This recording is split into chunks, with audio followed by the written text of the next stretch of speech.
We're in Portage, Michigan, after the funeral of Alfred Osborne.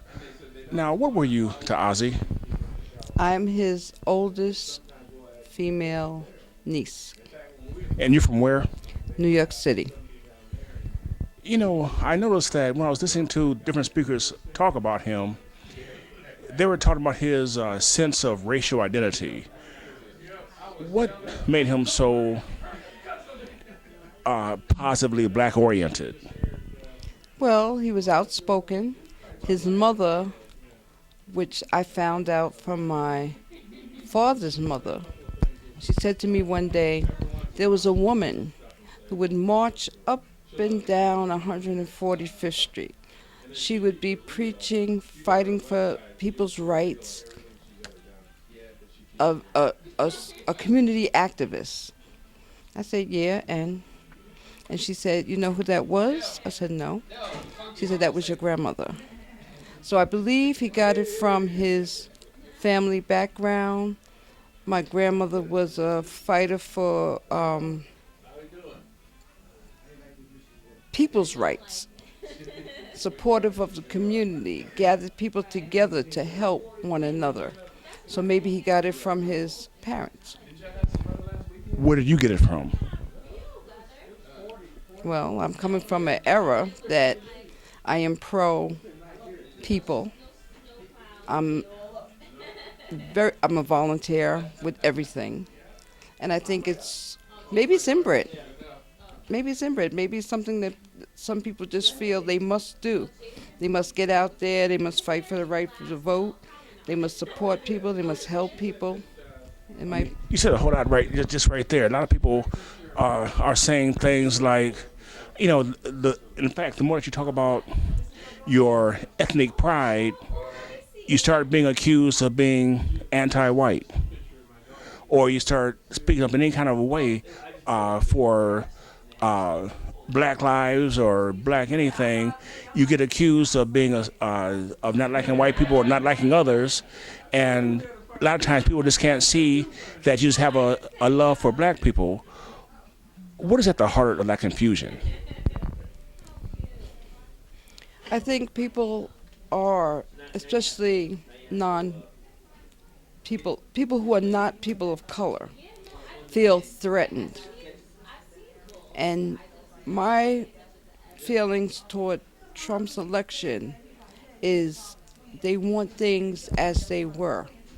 They will never be as they were. You cannot put us back into the slavery mode. You cannot put us as a people of color, and there's many people of color today, not just African Americans.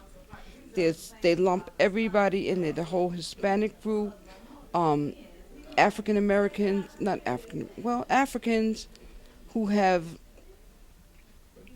from Europe, who of mixed blood. They lump us all together, and they want you to stay in your place. If you have what it was the saying, if you have a drop of black blood, you're black.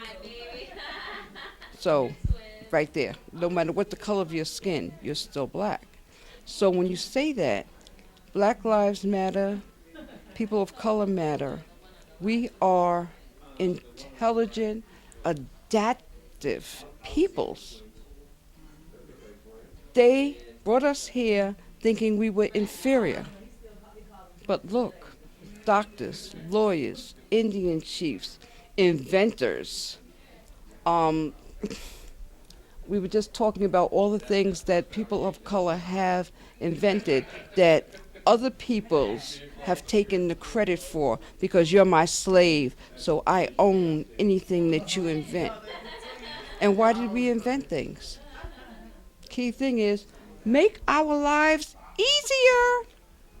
So if Master has me doing this, if I develop a better way to do this, boy, my life is going to be easier.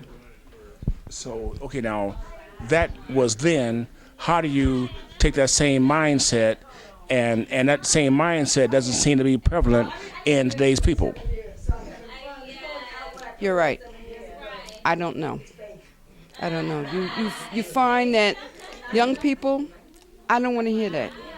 It's the first thing out their mouth. I don't want to hear that. No, I'm not voting. I'm not doing this. I'm not doing that. Oh, that's old stuff. This is our job before we leave this earth. I'm 67. I don't have much longer here, but I speak to people. I encourage young people to vote because they are the next generation. Life is going to push them aside because if you don't get an education, I'm a pusher of education. You must have an education. Anything they ask you about now, you go to fill out an application, and what do they ask you? How much college have you had? Forget high school. High school's gone. So anything that you want to do, anything that you open your mind to, is geared with education. I think we, as the seniors, have to encourage our people and our young people to learn to get out and vote.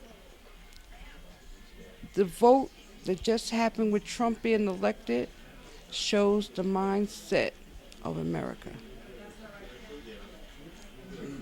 People of color really don't care, and the whites want you back where you were.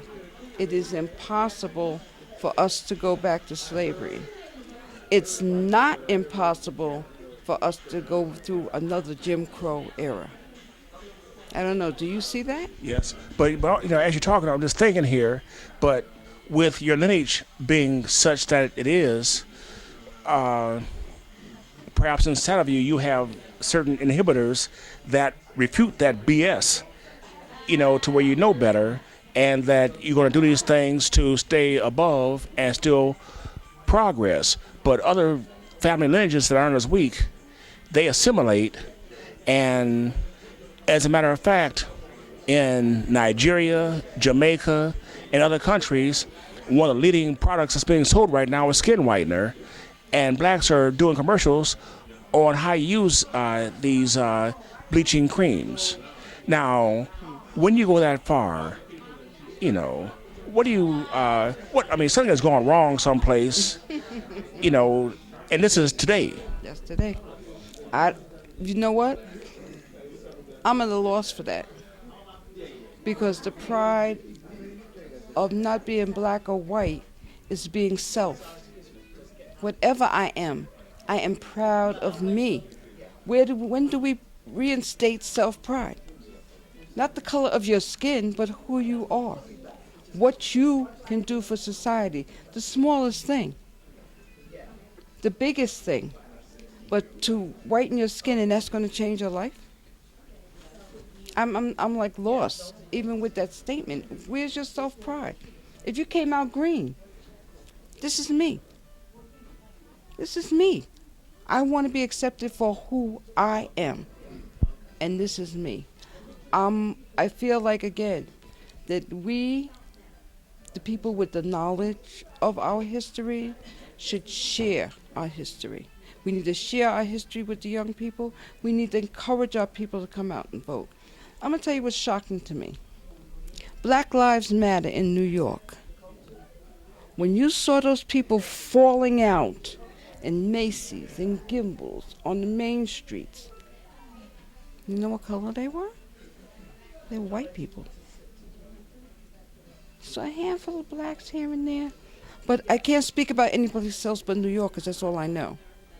So I'm in the streets and I'm looking at people marching down Fulton Street, which is where the main bus ride.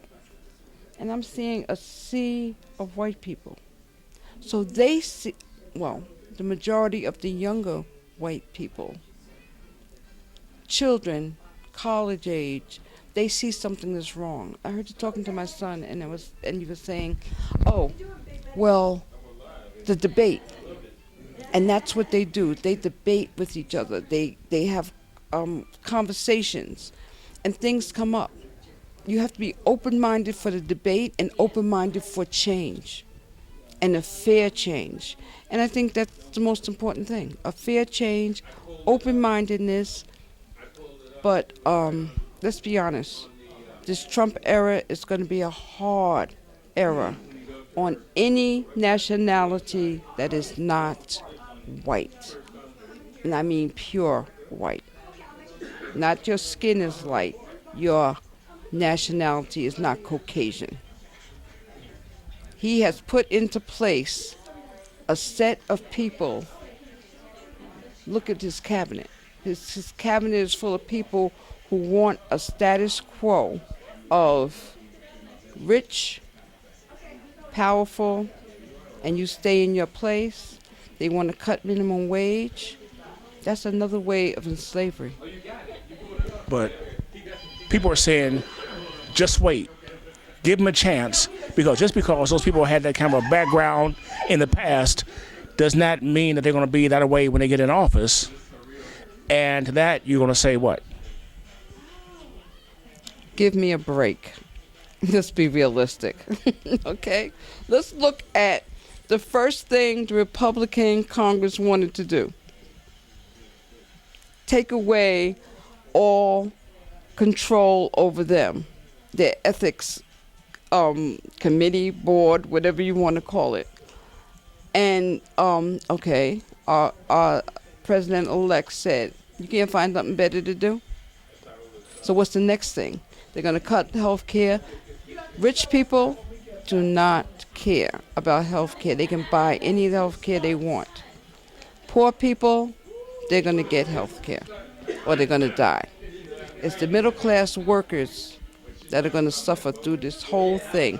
And what these people, Caucasian people, don't understand, when they pass laws and do things, it affects everyone in that economic group. You're a worker, I'm a worker. We're all going to be affected. Not, oh, yes, this black one is going to be affected, but it's not going to hurt me. If you saw any of the interviews with these people, they were like, well, are you on Social Security? Yes. But if they cut Social Security, you're going to be affected. Oh, no, not me.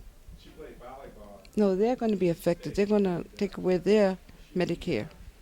There. They never say who, but it's there, not mine. So what do you see? This is a pattern. This is a pattern. No, I don't see. I can't give him a chance because it's going to be what it's going to be. We have to prepare our people. We have to fight for our people.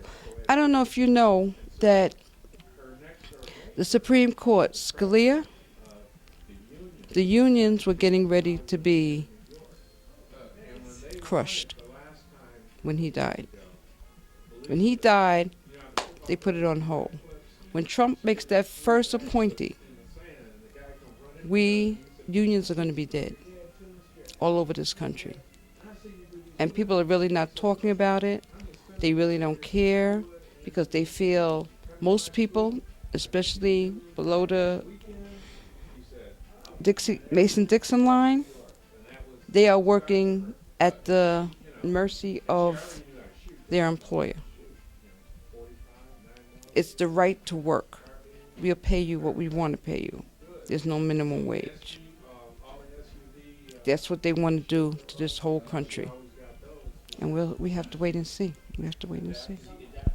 Okay, so last thing here. So as we wind up, and given all that you just said, what kind of wisdom and insights would we have gained if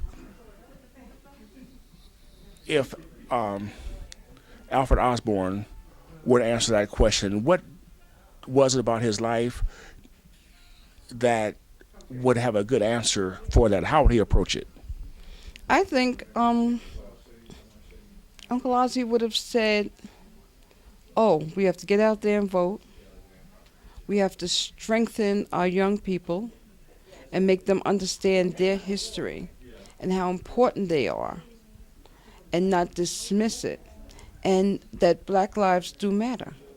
I mean, we spoke on that a few times, and he says, yeah, black lives do matter. But what do we do to, besides us saying black lives matter, we have to enlighten people to let them know that Black Lives Matter. And I think if Uncle Ozzie was not 90, in his 90s when these things came up, he would have been out there picketing, walking, doing all the things that the young people are doing. I think if he was in his 80s, because he said, when I turned 90, that was it for me. It was like all downhill. But I think he would have been out there picketing, educating all our young people on that Black lives do matter, people do matter, and we need to know our history. Thank you very much. Thank you, sir.